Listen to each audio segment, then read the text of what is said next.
Então vamos dar um exemplo aqui, para diferenciar as crenças, né? Bandido bom é bandido morto. Essa é uma crença que se localiza ali na tarja preta do quarto andar ali, uma crença distorcida social.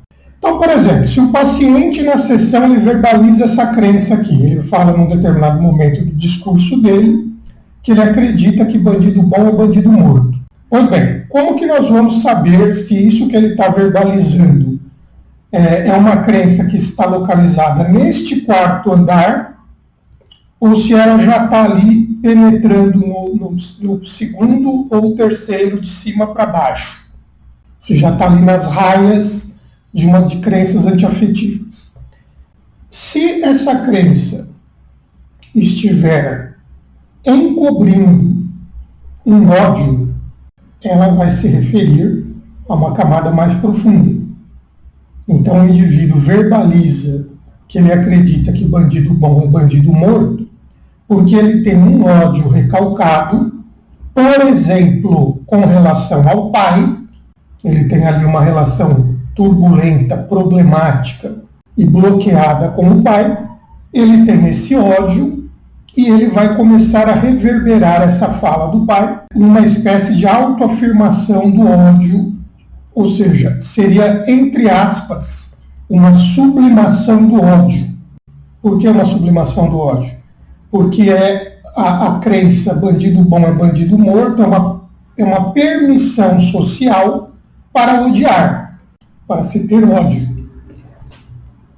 E aí o indivíduo transfere, transmuta, metamorfoseia, ou tenta metamorfosear o seu ódio original direto com relação ao pai, por exemplo, num ódio social em relação aos bandidos. Então aqui é um exemplo de uma crença distorcida social que ela pode ser mais profunda. O modo não profundo dela é a pessoa que vai repetir isso como um papagaio, né? Existem aquelas pessoas que reverberam as verdades, entre aspas, sociais como papagaios. Bandido bom é bandido morto. Ela acha bonito falar e ela repete. Não quer dizer que ela vai ter um ódio lá. Então precisa fazer essa diferenciação. Homem não chora. Essa é outra crença distorcida social, que ela pode ser superficial, não ter valor terapêutico, como ela pode ter valor terapêutico.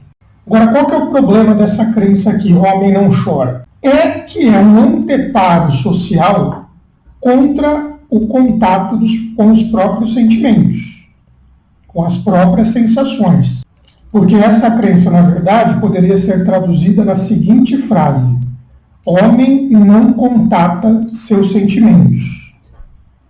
Por quê? Porque a sociedade, quem cunhou essa frase, da onde veio essa frase, e no meu livro Sociedade Repressora eu aponto da onde vêm essas frases distorcidas, antiafetivas, para essas pessoas que verbalizam essas verdades, o sentimento é fraqueza, as emoções são fraqueza. Então, o que vai acontecer no indivíduo que introjeta essa verdade que o homem não chora? Ele vai ser um indivíduo engessado, um indivíduo bloqueado internamente, porque ele vai ter ali um anteparo fortíssimo com relação a contatar suas emoções. Se o problema dessa crença se resumisse só a isso, até que talvez não fosse tão problemático. Por quê? Porque um robô, né, o homem fica robotizado, a pessoa passa a ficar robotizada, o robô ainda tem uma certa força. Mas o que acontece na maioria dos casos é que essa crença ela vem solapar um ego frágil, um ego que está fragilizado pela carência.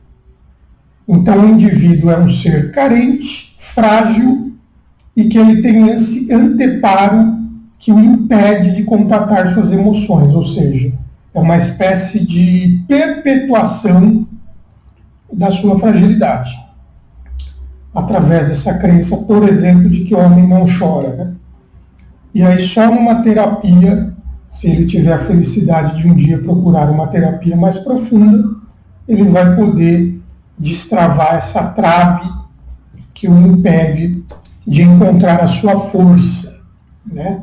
Porque para a terapia mais profunda corporal, a força está em contatar os sentimentos, as emoções, e não em reprimi-las.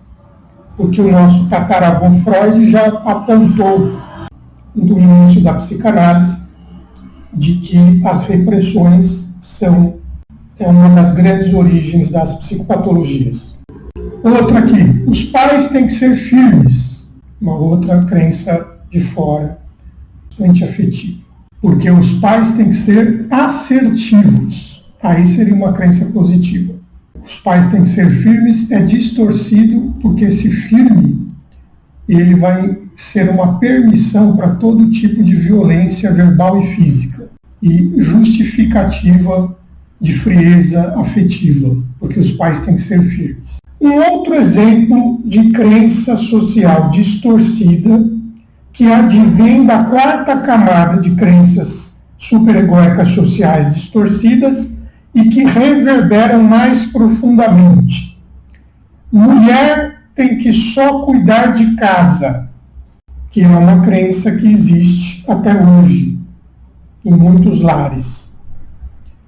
Então essa crença, por que ela é? É uma crença machista, e como toda crença machista, ela nasce de uma necessidade de autoafirmação do homem inseguro, do homem que ele não se banca afetivamente. Então ele precisa de subterfúgios psicológicos dos mais variados campos para se sentir minimamente equilibrado. Então essa crença, ela vai atender um complexo de inferioridade relacionado à mulher, ao feminino, que provavelmente vai levar à relação do indivíduo com sua mãe, onde também existem investimentos hostis, agressivos, que estão recalcados. E o indivíduo ele vai então reverberar, a exemplo da crença do bandido bom é bandido morto, onde o indivíduo reverbera um ódio, provavelmente em relação ao pai. Essa crença de mulher tem que só cuidar de casa vai reverberar um ódio de um complexo de inferioridade em relação à mãe. Porque essa crença, ela é uma crença narcísica que inferioriza a mulher, né? Visa inferiorizar a mulher na sociedade e no lar. E para a menina que ouve um pai que está nessas condições de complexo de inferioridade, reverberar isso em casa, essa menina vai ter o que plantado no inconsciente dela? Uma culpa automática e inconsciente, sempre que ela quiser progredir na vida, se ela conseguir progredir na vida, porque vai ter aquelas que também não vão nem conseguir por causa desse tipo de crença.